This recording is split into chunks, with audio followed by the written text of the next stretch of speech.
every step along the way, from the PR to the moment you walked onto that call property of the calls with the McGee family, and where Uncle Nearest sits right now, you had the gut feeling that this is what I'm supposed to do. It's trusting your gut, it's trusting discernment, it's trusting the Holy Spirit. So for me, it's my gut is fully attached, right? So it's a little bit, you could call it my gut, but it's almost like an umbilical cord. So I am getting the download. So when I walk through it, yes, it's a trust your gut, but it's a trust your gut because the Lord is like, that's you. Yeah. And I think for a lot of people, when they trust their gut and it does not work out, the question is what is the gut attached to?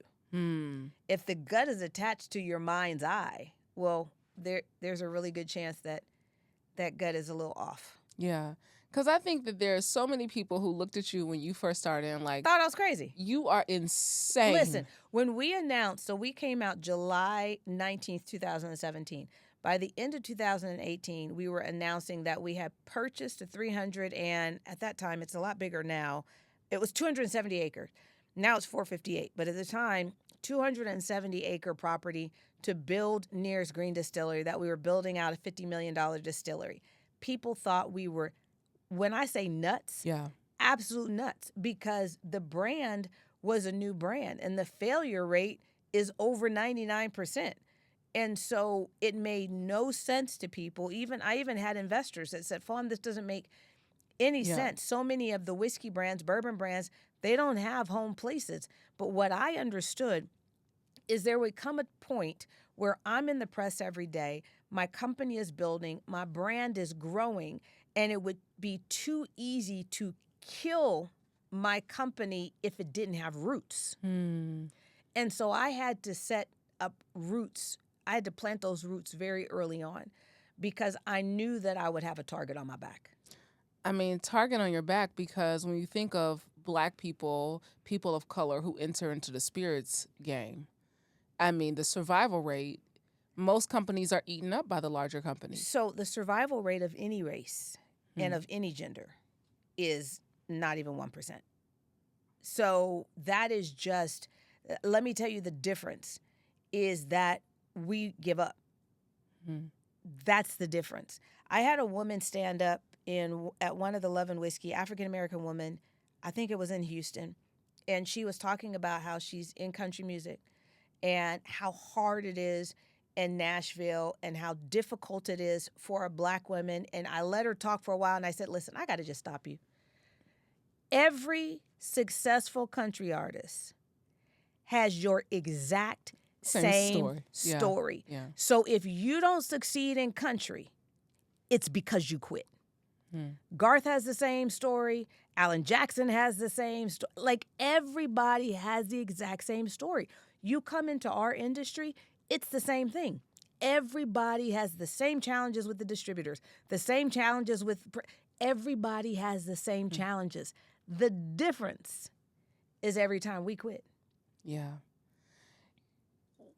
When you've been along this journey, what has been that moment when you said, if this does not break, I am going to turn back? Or did you ever have it? No, that's not an option. Keith and I, we laugh about it when something happens that we know would make everybody who we know quit. We look at each other and go, that's another chapter in the book. Yeah.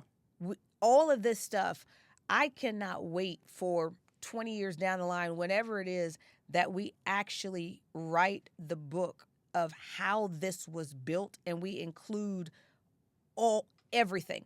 Because the thing that we do, as I've noticed this as African Americans, and I'm sure other cultures do it as well, but I tend to really pay attention to my own.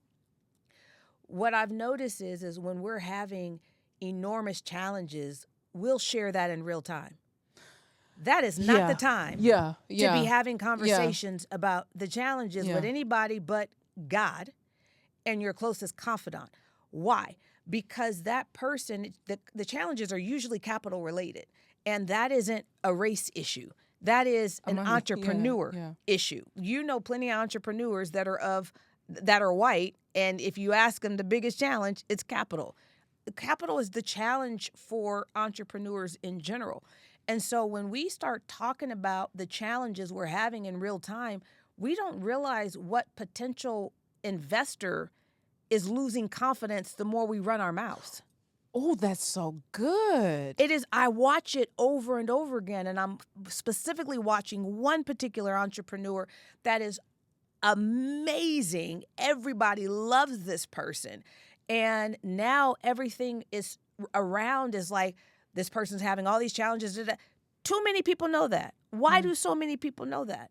There were too many conversations going on as the challenges were happening. If a person doesn't have the ability to help you with the challenge, you should not be having the conversation. Yeah. And this is the stuff that we talk about on the other side. And so this is something, with social media, is people say, well, everybody tries to just have the glamorous life on social media, and they don't show the hard part. And so then you have this whole group of people that are determined to just show the hard part. Here's the problem with that. God can turn that situation around in 24 hours. Yeah. 24 hours. But now you've spent time growing the challenge, because anything you place your mind on, anything you speak of grows. Why are you spending the time growing the challenge? Yeah. And that's something we don't understand. And we don't understand that a lot of our challenges, we've made them bigger than they were ever meant to be, because we just kept speaking about them. We kept giving our mind to them. So for me, a challenge comes, and for someone else, it might seem insurmountable. For me, I'm like, God, you got this. I was in the middle of a challenge that undoubtedly would take out every single entrepreneur I know.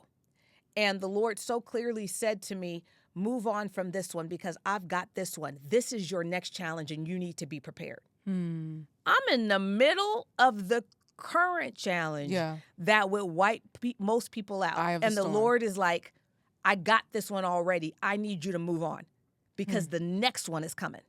Wow. That is so good. Because I think that is, when we talk to any entrepreneur, any person who sits in that seat, whether they're small business, large business owner, what do they always say? You just don't quit.